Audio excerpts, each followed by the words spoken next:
6 news కి స్వాగతం. మంచిర్యాల జిల్లా భీమిని మండలం గ్రామంలో కొనసాగుతున్న ఇంటింటి సమగ్ర కుటుంబ సర్వేను ఎంఈఓ కృష్ణమూర్తి పరిశీలించారు. సర్వేకు ప్రజలు సహకరించాలని కోరారు. ఈ సందర్భంగా ఎన్యూమరేటర్లకు ఉపాధ్యాయులకు సూచనలు చేశారు. ఈ కార్యక్రమంలో ఎన్యూమరేటర్లు పాల్గొన్నారు. మంచిర్యాల జిల్లా భీమిని మండలం ఎంఈఓని నా పేరు కృష్ణమూర్తి. ఈ మండలంలో మొత్తం 32 స్కూల్స్ ఉన్నాయి. అయితే ఇందులో సర్వేలో మాత్రం కొంతమందినే ఉపయోగించడం జరుగుతుంది. ఎందుకంటే ముందుగా సెక్రటరీలు, అంగన్వాడీలు వీళ్ళని వేసిన తర్వాత అవసరం తక్కువ పడ్డ చోట మాత్రమే టీచర్లని సర్వే డ్యూటీ వేయడం జరిగింది. ప్రతిరోజు బాగానే జరుగుతుంది. వాళ్ళకి సౌకర్యాలను కూడా మంచిగా ఉన్నాయి. ప్రతిరోజు రిపోర్ట్ వస్తుంది. దీని పూర్తిగా కూడా ఎంపీడీఓ గారే చూసుకుంటున్నాం. మేము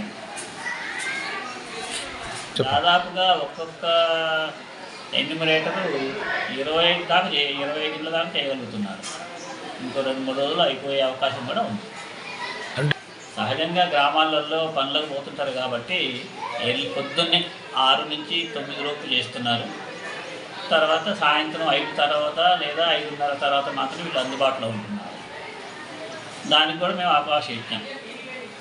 పని ఆగకూడదు కాబట్టి సరే 9 చేసి వచ్చి ఒక టీచర్ చేస్తారు కాబట్టి ఇంకొక టీచర్ పాఠశాలను నడుపుతున్నారు. దృష్టికి అయితే ఏం రాలేదు. వస్తే ఎంపీడీఓ గారి దృష్టికి వచ్చి ఉంటే ఉండవచ్చు. కాకపోతే మాధ్యమాల ద్వారా మేము కూడా వింటున్నాం చాలా చోట్ల.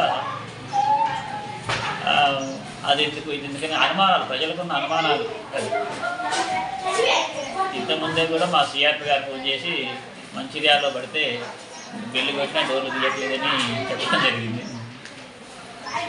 రోజు ఉదయం ఒక స్కూలు, సాయంత్రం ఒక స్కూల్ కూడా విజిట్ చేస్తున్నాము. వాటి రిపోర్ట్లు కూడా